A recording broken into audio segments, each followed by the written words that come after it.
부산대 역사 이야기를 제가 좀 해볼고자 합니다. 자, 여러분들, 부산대는요, 그 대한민국 최초의 국립대학교입니다. 많이들 착각하고 계시는 게 최초의 국립대가 어디냐라고 하면 이제 서울대 아닌가 이렇게 얘기를 합니다. 최초는 서울대 아니야? 이렇게 얘기를 한다는 거죠. 부산대학교가 설립 허가가 떨어진 날이 46년 5월 15일이고요. 서울대가 설립 허가가 떨어진 날이 8월 22일이에요. 이 말은 뭐냐면은, 자, 설립을 하겠습니다. 땅땅땅 나라에서 인정한 게 부산대가 서울대에 비해서 3개월이나 빨라요. 자, 그런데 요거는 뭐냐? 요거는 진짜 개교한 날이에요. 개교한 날. 우리가 여러분들 개교라고 하면은요, 많은 사람들이 통상적으로 생각할 때 개교일이라면 뭐죠? 학생들이 딱 와가지고 수업을 시작한 그거를 이제 역사적인 딱 개교 일로 우리가 많이 생각을 하잖아요. 부산대는 1946년 9월 1일 날 딱 학생들이 와가지고 진짜 수업을 시작했어요. 반면에 서울대는 어떻다? 1946년 10월 15일 날 진짜 학생분들이 딱 와가지고 수업을 시작했어요. 그러면은 왜 이 부산에서, 하필 부산에서 이 최초의 국립대가 생겼을까라는 궁금증을 어쩌면 여러분들이 가져볼 수도 있을 거라 생각이 듭니다. 왜 그럴까? 자, 그걸 알기 위해서는요, 우리가 이 일제강점기 때 이 대한민국 대학의 상황을 알아야 돼요, 우리가. 자, 요게 뭐냐면은요, 일제강점기 때요, 1920년대 초에 그 조선인들, 그 당시에 조선인들이잖아, 한국인들이. 이 조선인들이 우리 손으로 대학교를 만들겠다라는 그 하나된 뜻으로 모임회를 만든 게 이 조선민립대학 설립기성이라는 게 있어요. 자, 이게 왜 생겼냐? 당시에 여러분들 일본이요, 우리나라 일제강점 시기 때 조선인들 똑똑하게 할 필요가 있겠어요, 없겠어요? 그래서 무슨 정책을 펼쳤냐면은 우민정책이라는 걸 펼쳤어요. 우민정책. 이게 뭐죠? 우매한 백성을 만든다는 의미잖아요. 멍청한 사람 만든다는 거잖아. 이게 일제강점기 때 조선인들 통치하는데 조선인들이 똑똑하면 안 되잖아요. 똑똑하면 어떻게 되겠어요? 일제 입장에서는. 자꾸 막 기어 올라오려 하겠죠. 당시에 일제강점기 때 일본은 조선인들의 어리석음을 열심히 추구해 왔어요. 그래가지고 그 당시에 교육을 허가해 준다고 하더라도 겨우 끼켜봤자 높아봤자 진짜 그 당시에 제일 높았던 게 전문대였어요. 종합대학 4년제 대학이라는 개념 자체가 일제강점기 때 없었어요. 그 당시 여러분들 여담으로 일제강점기 때 사립 전문학교 중에 여러분들이 분명히 알고 있는 유명한 대학이 하나 있어요. 어떤 대학인지 아세요? 연희전문학교라고 했거든요. 그 학교가 지금의 어느 대학교의 전신인지 알아요? 연세대학교의 전신이 연희전문학교예요. 이 연희전문학교도 겨우겨우 일제강점기 때 일본한테 허가를 받아서 낸 게 전문학교를 겨우 허가받은 거예요. 진짜 웃긴 게 뭐냐면은 그 당시에도 연희전문학교도 4년제 교육을 다 베이스로 해가지고 모든 그 기반 다 써놓고 그거를 일본한테 제출했었거든요. 우리는 종합대학으로 하겠다라고 제출한 건데 일본에서 4년제 교육 과정을 내놓은 대학임에도 불구하고 전문대까지만 허가해 준 거예요. 그것도 전문대도 겨우 허가해 준 거예요. 그만큼 조선인들의 어리석음을 열심히 추구해 왔던 게 일제강점기 시절이라는 거죠. 어떻겠어요? 조선인들 열받겠죠. 야, 이거 일본인들 안 도와준다. 이거 종합대학 세울 생각이 없네. 그래서 터진 게 이때 터진 거예요. 우리 힘으로 짓자 라고 터진 게 이 민립대학 설립기성회라는 거예요. 일제강점기 때 일본 통치하는 사람들이 이거 뭐 잠깐 이러다 말겠지 생각을 했어요. 근데 이게 생각보다 들불같이 일어나는 거예요. 전국적으로. 야, 이거 큰일 났다. 어떻죠? 일본인들이 무서워하는 건 뭐였을까요? 조선인들이 똑똑하면 안 되잖아요. 근데 이게 막 민립대학 진짜 막 설립하고 막 오죽순 교육에 대해서 막 세우면 어떻게 되겠어요? 자신들의 통치에 문제가 생기겠죠.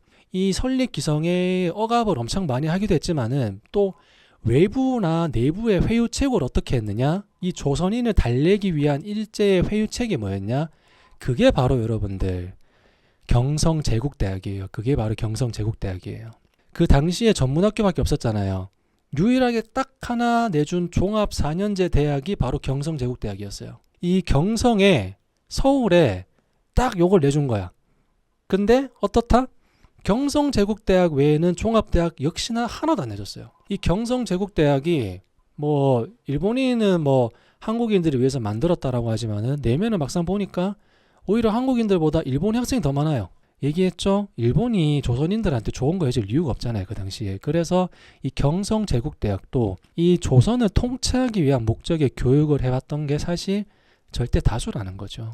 자, 그래서 나라 일은 서러움은 변함이 없었고 이 종합대학을 짓겠다는 이 열망, 그게 이제 밀립대학 설립 기성회로 표출이 되고 막 그랬는데도 결국에는 종합대학을 제대로 막 만들지도 못했잖아요. 그러니까 얼마나 이 억압이 많이 돼 있었겠어요. 근데 어떤 일이 일어났다? 1945년 무슨 일이 일어났죠? 드디어 이제 대한민국이, 우리나라가 이제 광복을 하게 돼. 독립을 하게 돼. 독립.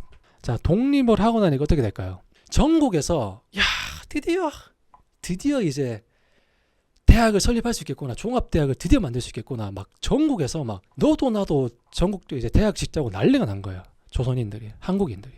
전국에서 폭발하는데 그 중에서 이 종합대학 설립, 대학 설립에 좀 더 적극적으로 움직인 데가 어디였냐? 그게 바로 부산이었어요. 자, 여기가 여러분 어디냐면은요. 과거 1950년대 부산대학교 부지예요. 그리고 이 사람이 누구냐면은 부산대학교의 일대 총장, 초대 총장인 윤인구라는 사람이에요. 자, 이 사람이요. 지금의 부산대를 만들게 한 1등 공신이에요. 이 사람이 없었으면 아마 지금의 부산대가 없었을 수도 있고요. 부산대가 최초의 국립대라는 타이틀을 받지 못했을 가능성도 매우 높아요. 이 윤인구 씨가 부산대 탄생이 진짜 1등 공신입니다. 부산대가 설립되기 전에 이 사람이 뭐라고 있었냐면은 경상남도에 이 교육과 관련된 일을 하는 공무원이었어요. 부산에도 이 대학을 만들겠다는 그 모임회가 5개에서 6개 정도가 발생돼 있는 상황이었어요. 거기에 더해가지고 윤인구 씨가 어떻죠? 원래부터 교육에 대한 관심이 많은 사람이었어요. 부산 지역에서 이 대학을 만들겠다는 열의가 있다는 걸 확인하니까 어떻게 되겠어요? 이 사람이 나서게 됩니다. 자, 윤인구 씨, 이 사람은 경상남도에 속해 있는 공무원이죠. 이 사람은 지금 우리 개념으로 봤을 때는 지자체의 공무원이잖아. 근데 부산대를 지으려고 하니까 부산대는 어떤 대를 지으려 했던 거예요? 국립대를 지으려 했던 거죠. 그러면 어디에 승인을 받아야겠어요? 국가의 승인을 받아야 되잖아요. 그래서 그 당시에 교육부인 교무부에 윤인구 씨 말고 윤인구 씨 아버지 되는 사람이 있거든요. 이 사람도 공직자였어요. 윤인구 씨 아버지가 그 당시에 그 교무부에 얘기를 합니다. 우리가 부산대를 지으려고 하는데 허가 좀 내주세요 하니까 교무부에서 어떻게 얘기를 하냐. 그 당시에 대한민국에 돈이 뭐가 있겠습니까? 그러니까 이 경상남도 이 지자체한테 돈을 달라고 했어요.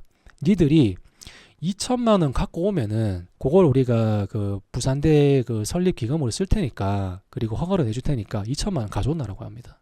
이게 지금 1940년대 이야기거든요. 독립되고 나서. 이 당시에 2천만 원이요. 지금 가치로 환산하면 얼마냐면요. 곱하기 500 정도 하시면 돼요. 곱하기 500배. 지금 가치로 환산하면 얼마나 달라 했냐는 거면은 100억 정도 되는 돈을 갖고 온나라고 얘기를 했어요. 여러분들 그 당시에 돈이 있겠습니까? 없겠죠. 그래서 윤인구의 아버지 되는 공무원이 교무부 장관한테 얘기를 합니다. 깎아도 해가지고. 그래서 이 교무부에서 오케이 그러면은 1,000만 원만 가온나라고 합니다. 1,000만 원이라 돈이 얼마입니까 여러분들? 그래도 50억이잖아요. 니들이 이 50억 벌어가지고 이 교무부에 제출하면 우리 교무부 입금시키면은 부산대 설립 허가 내줄게 라고 합니다. 그래서 윤인구 씨가 어떻게 한다? 이 1,000만 원을 모으기 위해서 고군분투를 하기 시작합니다.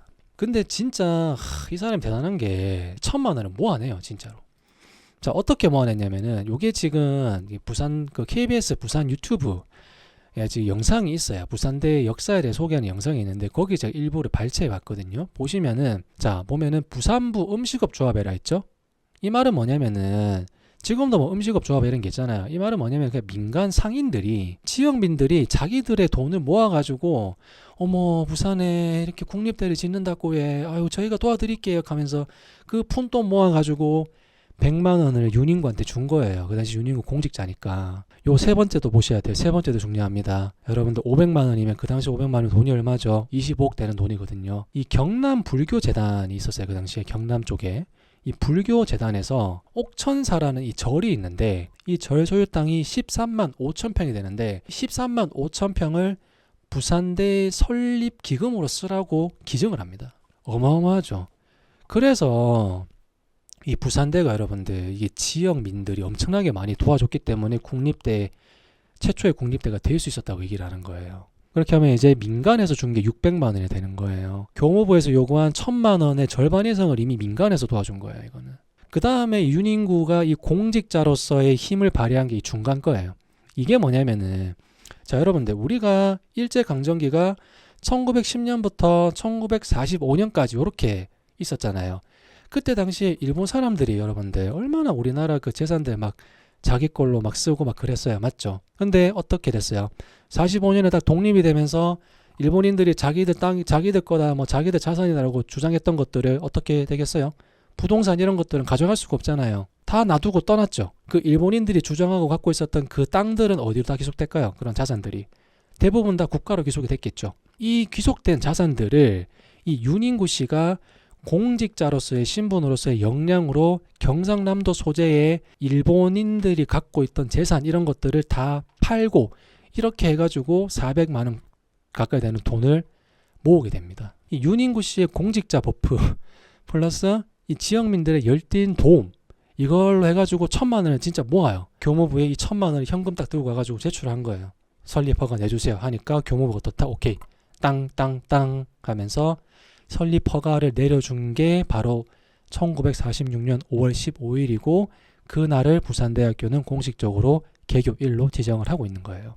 요거 이제 부산대 설립 과정의 여담을 좀 얘기를 하는 건데요. 이 윤인구 씨 특유의 이제 그 공무원으로서의 그 신분에서 나오는 그런 공력 이 좀 상당한 또 힘을 발휘를 했고요. 그 다음에 이 윤인구 씨가 이 특유의 추진력과 깡이 상당했어요. 그러니까 이 사람 자체가 원래 밀어붙이는 힘이 있었고 이 세 번째도 엄청 중요합니다. 자, 이 세 번째가 뭐냐 여러분들. 자, 아버지부터 이어온 강한 인맥 이건 뭘까요? 그 교무부에서 2천만 원 달라 1000만 원 달라 했었을 때 얘기 나눈 게 윤인구 씨가 아니라 윤인구 씨 아버지라 했죠. 윤인구 씨 가족 그 사진 개념이에요. 보면은 요게 윤인구 씨의 학창 시절 젊었을 때 모습이고요.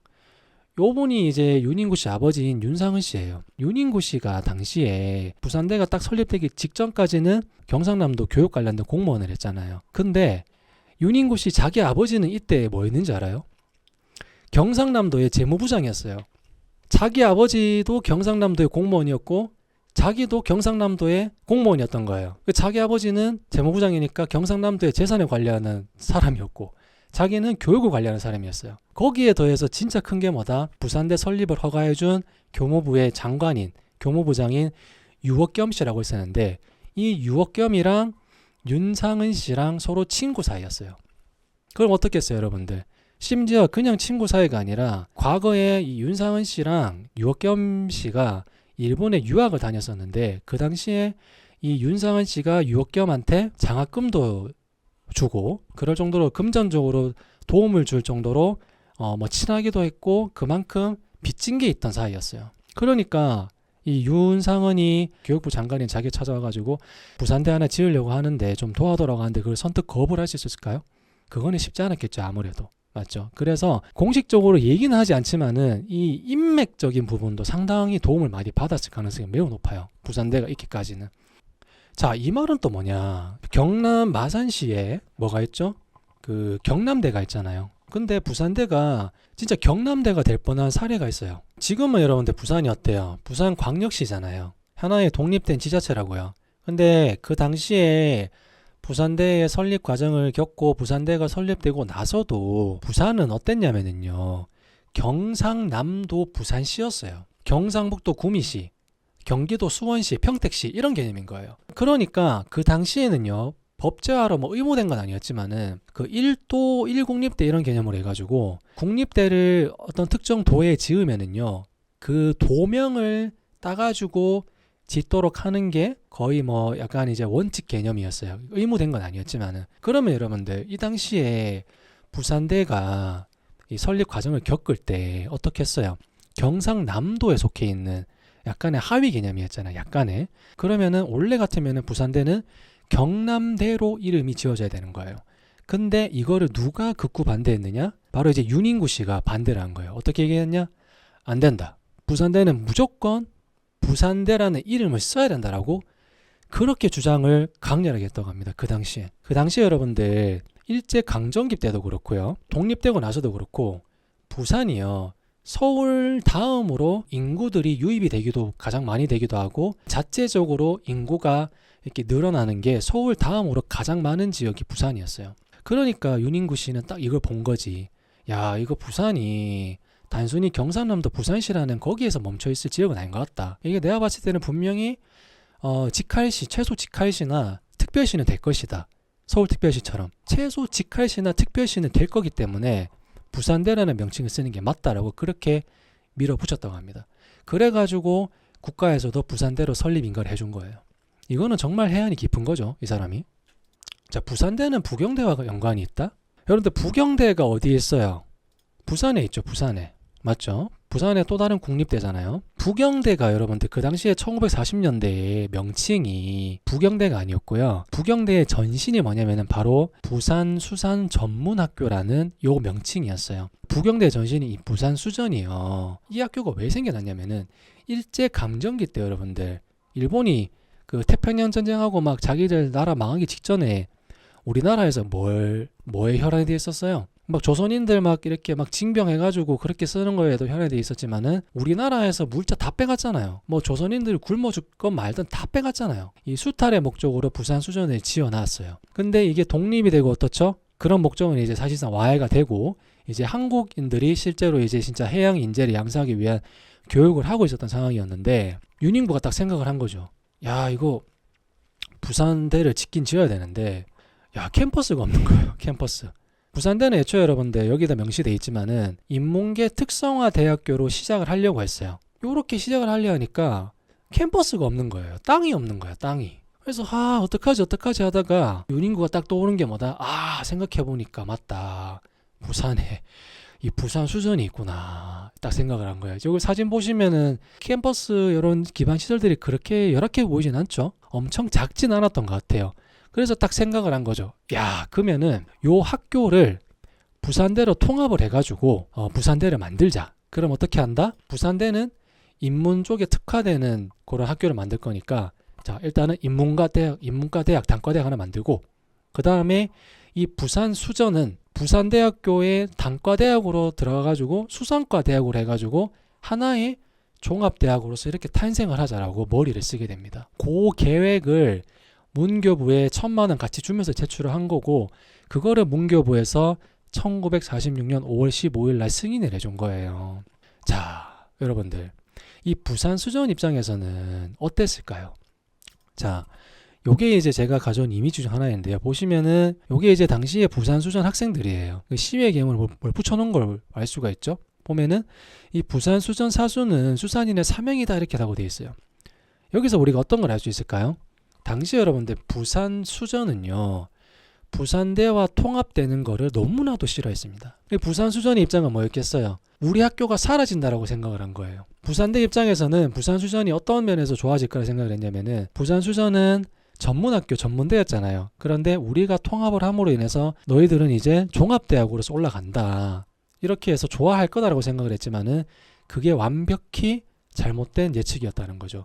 부산수전은 자신들의 아이덴티티인 이 수산과 관련된 전문학교라는 이 특성이 사라질 거다라고 생각을 했고 그래서 그런 부정적인 여론과 그런 것들을 제대로 해결하지 못한 채로 통합이 된 거예요. 부산수전의 의사는 거의 묵살된 채로 통합이 진행되게 됩니다. 의사가 제대로 반영되지 않고 그렇게 통합이 되니까 어떻게 됐어요? 어떻게 되겠어요? 곪기 시작하죠. 곪으면 어떻게 되죠? 터지죠. 인문과대학 학생들이랑 이 부산수전이었던 수산과대학 학생들이랑 이 부산대로 통합했는데 계속 싸워요. 서로 이게 이데올로기나 뭐 아이덴티티 이런 게 안 맞으니까 계속 싸우는 거예요. 서로 계속 심의하고 막 싸우고 이랬어요. 당연히 학생들이 싸우니까 어떻겠어요? 교직원들도 싸우겠죠. 인문과 교직원들, 수산과 교직원들 이렇게 해가지고 막 싸웁니다. 자, 그리고 여러분들 이게 무슨 말이냐?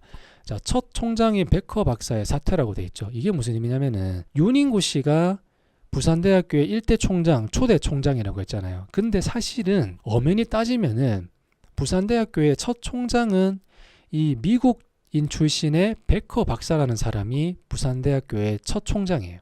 근데 이 사람을 부산대학교에서는 공식적으로는 사실 인정을 거의 안 하고 있어요. 그래서 초대 총장은 윤인구라고 하는 거예요.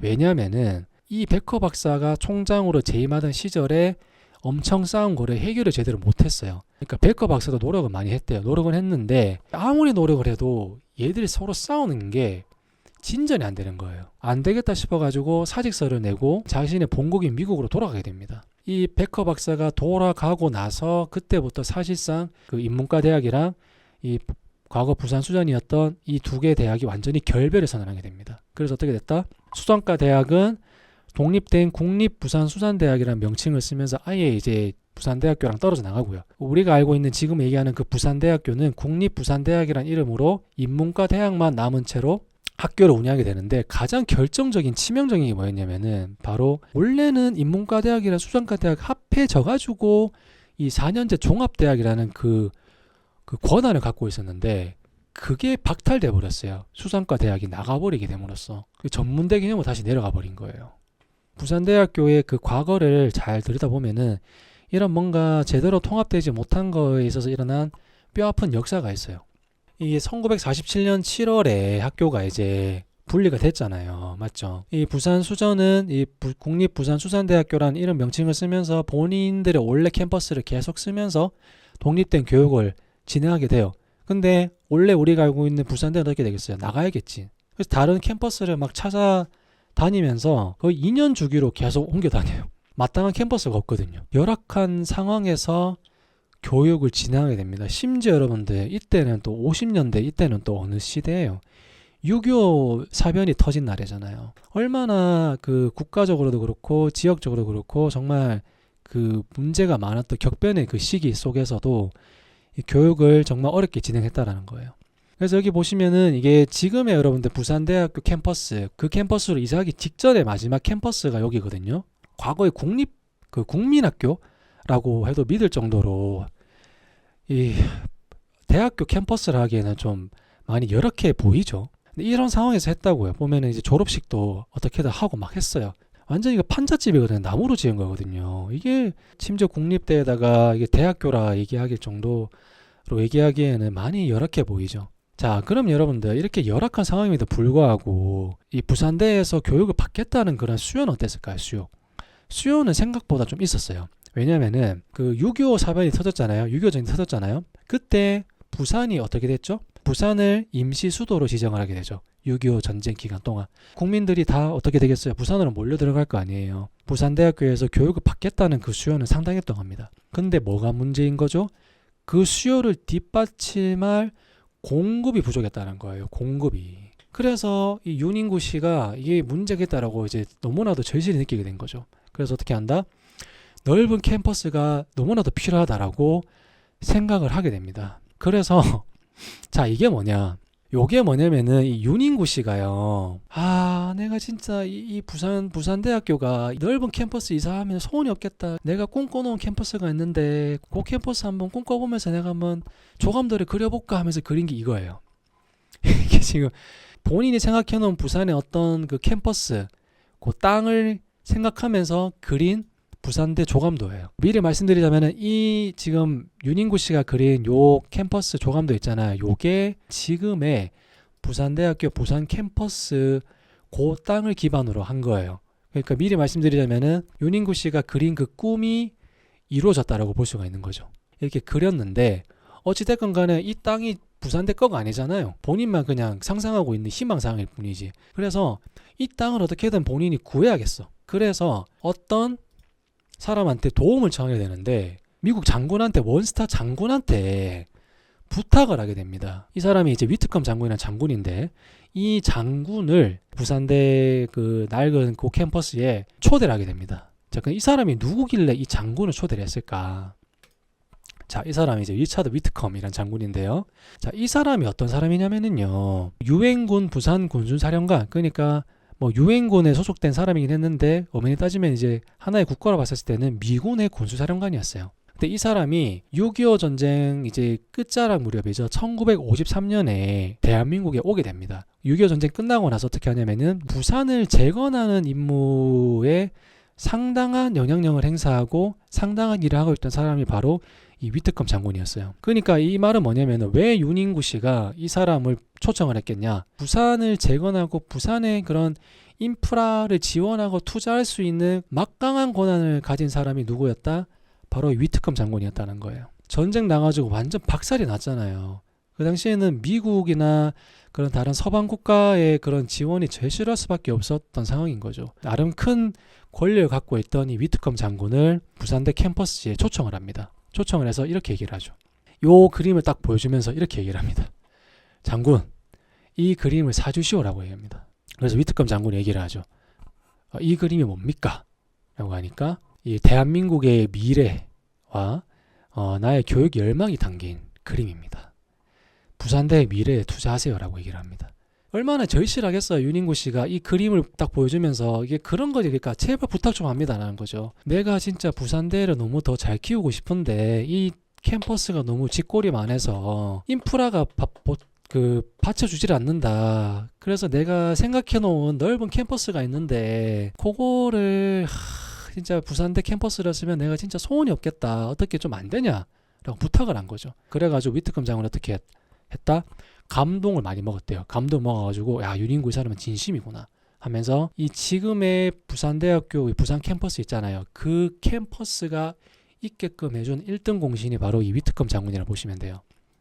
그래서 뭘 해줬냐? 이 위트컴 장군이. 자, 이 위트컴 장군이 당시에 이제 그 군인이기도 했지만은 대한민국 정부와 그런 정치적인 그런 컨택들도 꽤 있었다고 합니다. 그래가지고 이승만 대통령을 직접 찾아가가지고 부산대학교가 새로운 캠퍼스가 필요하다라는 거를 엄청 어필을 많이 했다고 해요. 거기에 더해가지고 경남도지사도 찾아가가지고 직접 찾아가가지고 필요하다, 이사해야 된다, 넓혀야 된다라고 설득을 그렇게 열심히 했다고 합니다. 그래가지고 이 위트컴 장군이 열심히 노력을 해가지고 어떻게 됐다?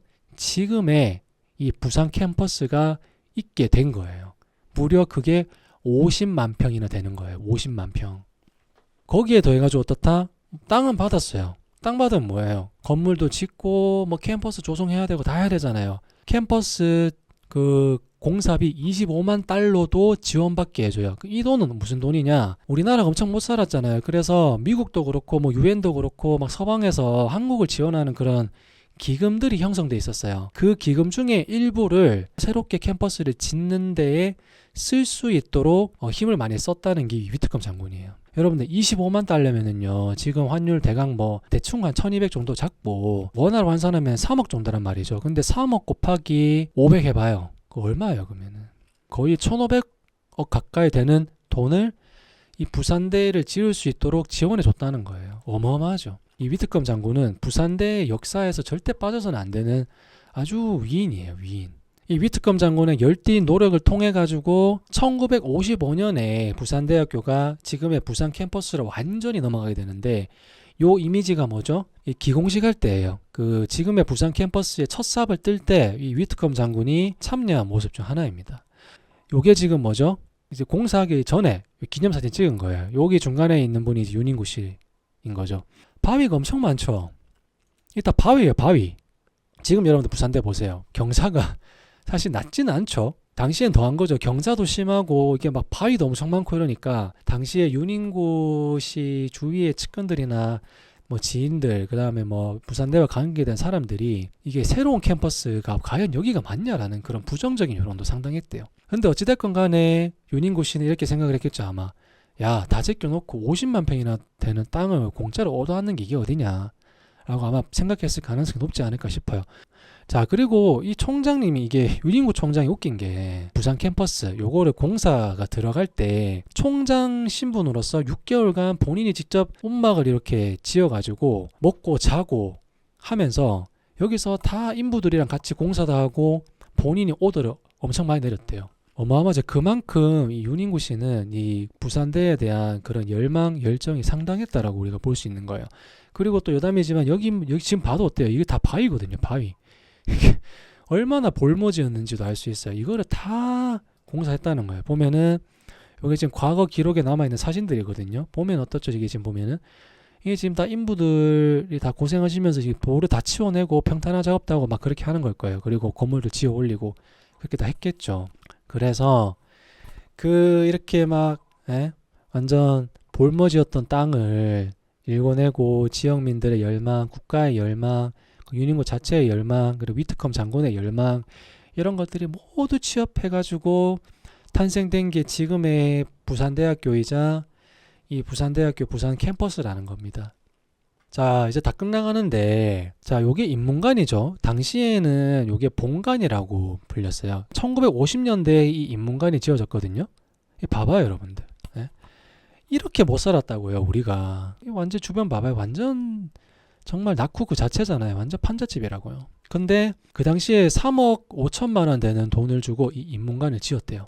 그래가지고 유네스코에서 이 건물을 짓는 거에 대해서 반발이 상당했대요. 왜 근데 유네스코에서 그거에 대해서 태클을 거냐면은, 유네스코가 여러 가지 일을 하지만은 거기에 국제적으로 교육에 이바지하는 그런 사업도 같이 해요. 우리나라 못 살았잖아요. 그러니까 유네스코가 딱 봤었을 때 이거를 굳이 3억이나 되는 돈을 주고 지어야 되냐라고 생각을 한 거죠. 그 당시에 3억이면 지금으로 환산은 얼마죠? 거의 1,000억이 넘는 돈이었으니까. 이 건물이 엄청 커요. 지금 봐도 커요. 그냥 가서 보면은요, 커요 그냥. 근데 이때는 어떻겠어요? 더 웅장하게 느껴졌겠죠. 이게 윤인구 씨가 무조건 이거 지어야 된다 해가지고 지은 거예요. 그래서 이게 과거에 여기 남아있는 사진인데요. 과거 본관이었던 지금 인문관이 이 건물 안에서 보면 이런 전망이 나왔대요. 장난 아니죠. 탁 트여가지고 진짜 웅장함 그 자체인 거지. 윤인구 씨가 왜 그렇게 막대한 돈을 쓰면서까지도 이 본관을 웅장하게 지었냐 라고 하니까 그 주위 측근들이, 지금 살아있는 측근들이 그렇게 얘기를 해요. 윤인구 씨는 부산대 학생들이 주눅들지를 않길 바랬대요. 내가 이 부산대를 다니는 거에 대해서 자부심을 가지고 자긍심을 가지고 나아가서 국가에 이바지하고 그거에 넘어가가지고 전 세계에 이바지할 수 있는 아주 힘찬 비상을 할 수 있는 사람이 되라는 의미에서, 절대 주눅들지 말라는 의미에서 이 본관을 그렇게 웅장하게 지었다고 합니다. 그래서 요약을 하자면은 여러분들, 부산대는요 진짜 과거 탄생부터도 그랬고 지금까지도 어떻죠? 지역 인재를 양성하는 진짜 요람인 건 당연한 거고, 요즘에 이제 지역 균형 발전 이런 것들이 너무나도 더 절실해진 상황이고 그런 상황이잖아요. 근데 그런 기틀을 단단하게 잡아주고 있는 역할을 하는 게 지금도 여전히 이 부산대학교라는 학교인 거죠. 그리고 이 부산대를 훑어보면은, 과거를 헤집어보면은 이 진짜 우리나라의 역사도 정말 다 녹아져 있어요. 댓글들이나 그런 거 봤었을 때 은근히 그런 얘기들이 좀 있더라고요. 부산대가 뭐 좋은 대학인 거 맞는데 과거의 위상만큼은 아니다라고 얘기를 하지만은, 사실 그게 저는 개인적으로 그렇게 생각해요. 그게 그렇다면은 그거는 부산대의 문제가 아니라 그냥 그 시대상의 문제인 거죠. 대한민국 사회가 수도권 그런 집중 사회가 심화되고 있는 상황인 거고, 그런 면에서 부산대가 과거에 비해서 명성과 그런 역량이 조금 부족한 거지, 그게 부산대가 잘못해서 그렇다라고 보는 건 아닌 것 같아요.